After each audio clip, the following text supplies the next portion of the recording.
It's Chris here today from Huckabones Equipment. We're here on location at Lance's Livestock. For today's video, what we're trying to do is have a 7060 power a BV5160. You know, normally today's day and age, you know, where there's chip shortages and product shortages, what do you do whenever you have nothing to sell? You try stuff out. So what we're trying to do today is have this tractor power the baler. You know, normal recommendation is have at least 100 engine horsepower powering this baler. So we're downsizing quite a bit, as this one has 63 on the PTO. So now we're going to take her out to the field and try it out and see if it'll do it. So stick with us.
You can kind of see that it worked great. You know, it performed as it should. What we couldn't tell you for sure, because again, it's kind of a flatter field, is whether it would work or not whenever you're going in a steeper incline or decline, whether you would need to shift up or down. But speaking of that, he was doing 9 kilometers an hour in 6th gear low. And over rougher terrain too, and never really had to do anything other than slow down a little bit. Then that's where the RPM lock comes in. You know, so he was able to press that button, have that RPM lock, and kept it at about 2300 RPM, right at the 540, and the tractor did all the work after that. So that's what that button's there for. That's why you use it. You know, they give it in the literature that you know, they give the example in the literature of a 7060 having a baler on the back just for that reason. So just take the guesswork out of it, make you look like a pro. So as you can see too in the video, you know, it spat out a perfectly fine bale.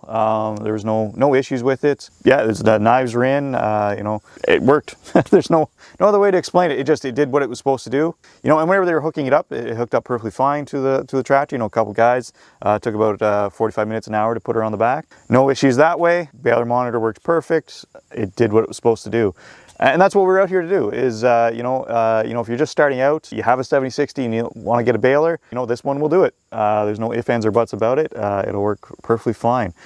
Is it what would be normally recommended? No, you should at least start with an M5. But if all you have to start with is an M7060 or something equivalent to that, around that same horsepower, you'll have no issues with this baler. So that brings us to the end of today's video. I really hope you enjoyed it. You know, it's something different. You're not just going to be able to go up to your local dealership and hop in a 7060 and try out their baler. You know, it is something different that you're not going to see everywhere. So hopefully it gives an idea what Kubota is able to bring to the table with the 7060 along with the BV5160. So if you enjoyed today's video, please like and subscribe. And if you have any comments, please leave them down below. Thank you.